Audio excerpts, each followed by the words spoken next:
Maintenant à l'invité d'Au cœur de l'info. Retour ce soir sur l'actualité du Kenya, secouée depuis 2 semaines maintenant par une vague de contestation déclenchée par le projet de budget 2024-2025 prévoyant de nouvelles taxes. Depuis, le président kenyan William Ruto a retiré ce projet de budget, mais la contestation, elle, se poursuit et s'élargit même. Nouvelle mobilisation cette semaine à Nairobi, mais aussi ailleurs dans le pays. La répression de ces manifestations a fait à ce jour une 40aine de morts, près de 300 personnes ont également été arrêtées et certaines familles dénoncent aussi des enlèvements de manifestants par les autorités. Léo Péchard. La douleur est grande. Ses parents n'ont plus de nouvelles de leur fils depuis 2 semaines. Ce commerçant de 28 ans a disparu lors d'une manifestation contre un projet de loi de finances désormais retiré. Le gouvernement est pointé du doigt. Les autorités ne nous aident d'aucune façon. Elles devraient chercher nos enfants. J'ai cherché partout le mien, mais je n'arrive pas à retrouver sa trace. J'ai signalé sa disparition à la police, mais elle ne semble pas s'en soucier ou savoir quoi que ce soit. Rendez-nous nos enfants. Mon enfant n'a fait de mal à personne. Manifester dans la rue n'est pas un crime. Cette vague de contestation qui a démarré il y a 2 semaines ne s'est pas arrêtée malgré le retrait du projet de budget qui prévoyait de nouvelles taxes. Des rassemblements qui ont souvent fini en affrontement avec la police, voire en bain de sang, comme lors de la journée du 25 juin. Les forces de l'ordre ont tiré à balles réelles sur la foule. Au moins une 20aine de personnes ont été tuées ce jour-là. Selon les défenseurs des droits humains, les enlèvements de manifestants sont également courants, plus d'une 30aine d'après un décompte provisoire. En tant que commission, nous avons lancé une procédure d'alerte de disparition.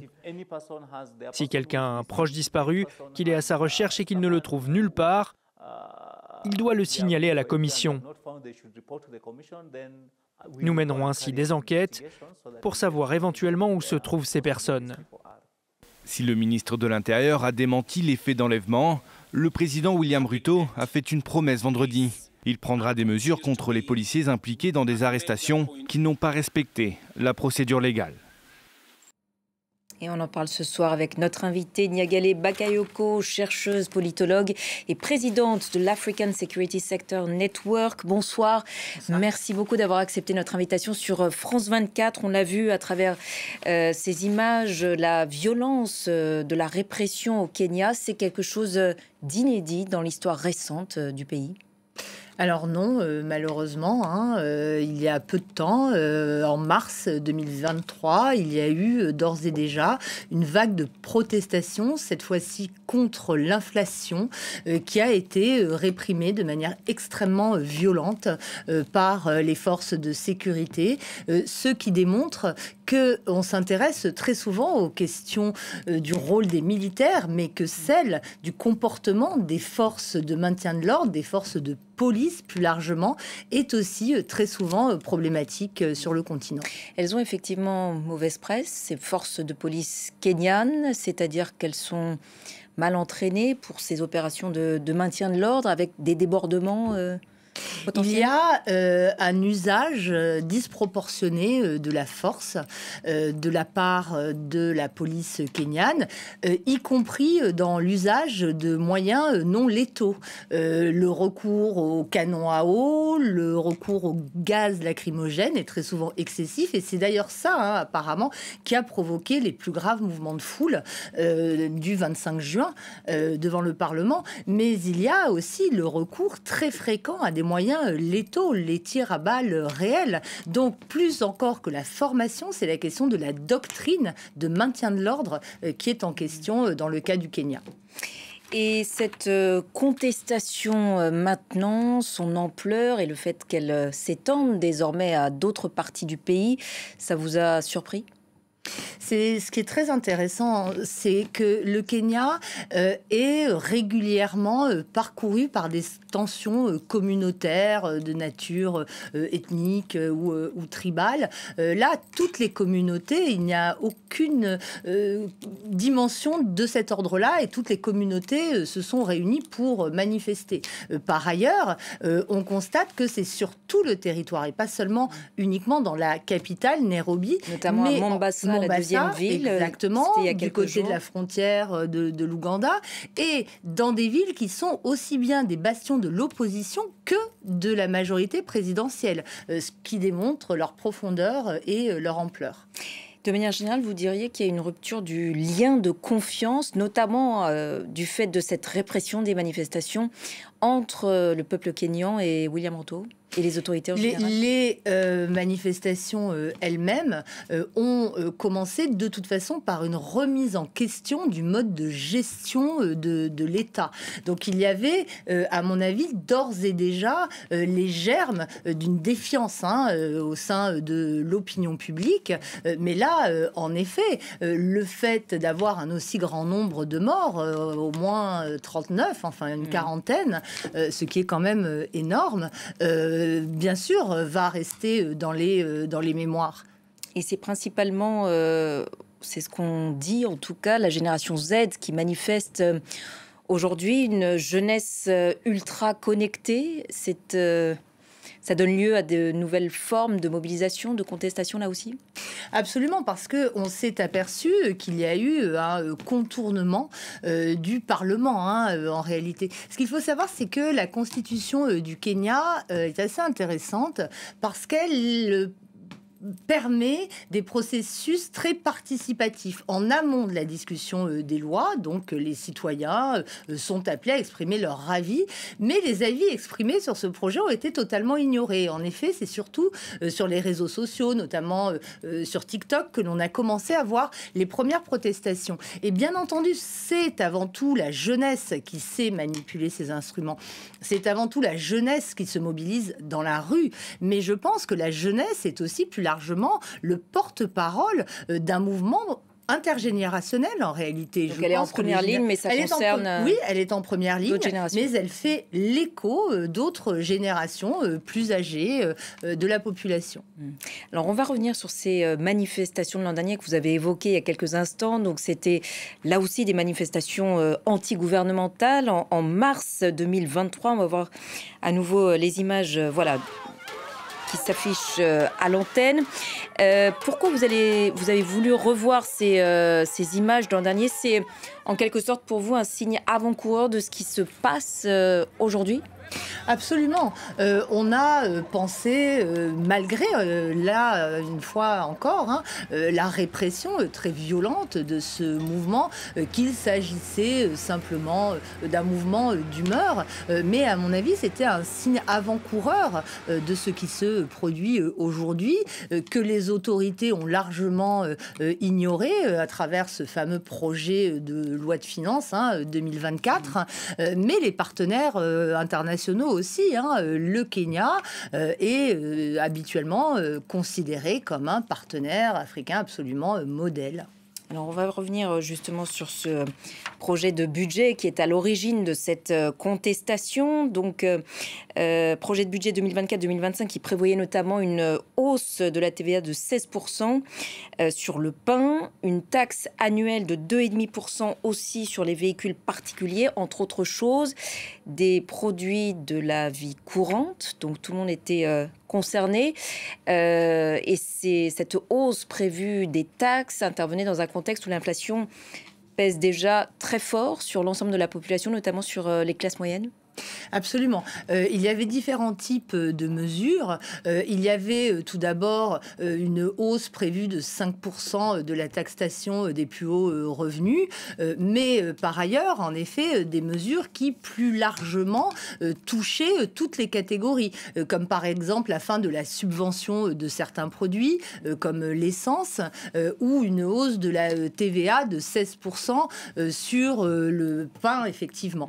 Il y avait aussi dans ce projet de loi ce qu'on appelait une écotaxe qui visait à dissuader l'usage de produits nocifs pour l'environnement et qui touchait en réalité des produits de consommation courante, comme les serviettes hygiéniques, les couches pour bébés, les pneus, les emballages en plastique. Donc c'était vraiment le quotidien lui-même qui était mis en danger selon la perception de la plupart des Kenyans. Donc c'était la goutte d'eau en quelque sorte dans un contexte, je le disais, d'inflation et de problèmes économiques post-Covid, qui ont touché de nombreux pays, mais ça a été très mal compris par la population. Oui, et d'autant plus qu'il y avait en revanche des mesures perçues non seulement comme inutiles mais absolument scandaleuses qui étaient plutôt favorables aux élites gouvernementales ou du Parlement dont le projet de budget. Dans le projet de budget dont le train de vie a été largement remis en cause. Il était prévu par exemple la rénovation des résidences officielles du président de la République et du vice-président, ce qui est apparu particulièrement indécent. Et on a vu circuler aussi sur les réseaux sociaux des images de certains sénateurs portant des montres de Grand Prix, des Rolex notamment, ce qui a été comparé au nombre de mesures de type social qui pourraient être financées si on les compare au coût de ce type d'objet. Alors William Ruto, depuis, c'était hier, dans une allocution, est revenu sur ces dépenses qui étaient prévues pour assurer, disons, le train de vie de l'État. Et il assure, l'État va se serrer la ceinture. Est-ce que ça va suffire ou est-ce que ces mesures ont tellement scandalisé que c'est difficile maintenant de faire machine arrière? Alors, à mon avis, c'est très difficile, en effet, de revenir sur ce qui s'est passé. Les mesures prévues, ce sont des gels de recrutement dans la fonction publique, d'une part, et d'autre part, la réduction des dépenses des autorités législatives, judiciaires, exécutives. Même des diplomates. Voilà, absolument, des ambassades. Les déplacements jugés non essentiels. Voilà, mais ce sont des mesures qui ont un coût, mais pas un coût qui permet notamment de répondre au problème actuel du Kenya, qui est celui de son endettement, qui est estimé à plus de 80 milliards de dollars. Voilà, c'est ça, 71 milliards d'euros, soit environ 70% du PIB. Voilà, j'avais dit 69% du PIB, effectivement, qui va dans le remboursement de cette dette qui est colossale. Il y a une pression aussi du FMI, Absolument. Du Fonds monétaire international, qui est particulièrement forte sur le pays et qui... c'est ainsi que les autorités ont justifié ces mesures. Absolument. Selon les autorités, ces mesures qui ont été inscrites dans ce projet de loi désormais retiré ont été décidées, définies en concertation avec les institutions financières internationales, notamment avec le FMI, ce qui risque aussi de contribuer dans une région où on constate peu pour l'instant ce type de phénomène, à l'hostilité croissante que l'on constate sur le continent africain en général envers le multilatéralisme, qu'il soit international ou continental. Au-delà de cette crise, vous diriez qu'il y a un rapport problématique entre la population et les élites kenyanes dans son ensemble, que ce soit la présidence ou les députés. Il y a une défiance très présente. Les conditions. On a vu que le Parlement d'ailleurs avait été pris d'assaut dans ces manifestations. Le Parlement a été pris d'assaut et les représentants du peuple, members of parliament, ont dû se réfugier dans les sous-sols de l'institution. Et on a vu ces images de l'hémicycle vide avec des manifestants qui se filmaient sur les réseaux sociaux. Oui, il faut se souvenir aussi quand même que les conditions d'élection du président William Ruto n'ont pas été si faciles. Ça a été en 2022, ça a été une élection assez disputée. La difficulté est qu'il s'est présenté comme le candidat qui allait mettre un terme à la pauvreté, comme le candidat qui allait encourager ce qu'il appelle les hard working kenyanes, c'est-à-dire les Kenyans travailleurs. Et la redistribution des richesses. Et la redistribution des richesses, alors même qu'il faut rappeler qu'il était lui-même vice-président de son prédécesseur, donc le président Uhuru Kenyatta. Et il a prétendu, en arrivant au pouvoir, avoir découvert une situation économique et financière catastrophique en prétendant n'en avoir pas été informé, ce qui, à mon avis, a commencé à introduire une défiance qui n'a cessé de croître depuis. Quel bilan, justement, depuis 2022 et ses promesses Mais le Kenya fait quand même partie de ce qu'on appelle les pays à revenus moyens. C'est quand même une économie qui est beaucoup plus solide que d'autres sur le continent. Mais il n'en reste pas moins, on peut le comparer dans la sphère anglophone avec un pays comme le Ghana, que le coût de la vie devient de plus en plus difficile à assumer, notamment pour cette classe moyenne qui a émergé dans le pays et qui estime ne pas recueillir ce qu'elle attend de ses élus. Un mot maintenant du rapport avec les Occidentaux. William Ruto était en visite aux États-Unis fin mai, il y a une dizaine de jours, où il a rencontré donc Joe Biden. C'était d'ailleurs la première visite d'État d'un dirigeant africain depuis 2008 à Washington. Le Kenya, on le sait, est considéré comme un allié clé en Afrique, notamment pour les États-Unis et pour contrer les ambitions de la Chine et de la Russie sur le continent. Néanmoins, les États-Unis se sont largement désengagés de cette partie du monde. Alors, non, moi je ne dirais pas qu'ils se sont désengagés, et je pense que la relation avec le Kenya est très particulière, très ancienne, notamment en ce qui concerne la lutte contre le terrorisme. Il faut se souvenir des attaques absolument terribles, c'est les plus meurtrières dans une capitale africaine qui ont eu lieu sur le territoire kényan, des attaques régulières. Donc l'alliance avec les États-Unis a très largement été fondée aussi autour de ces questions sécuritaires. Donc ça, c'est important de le rappeler.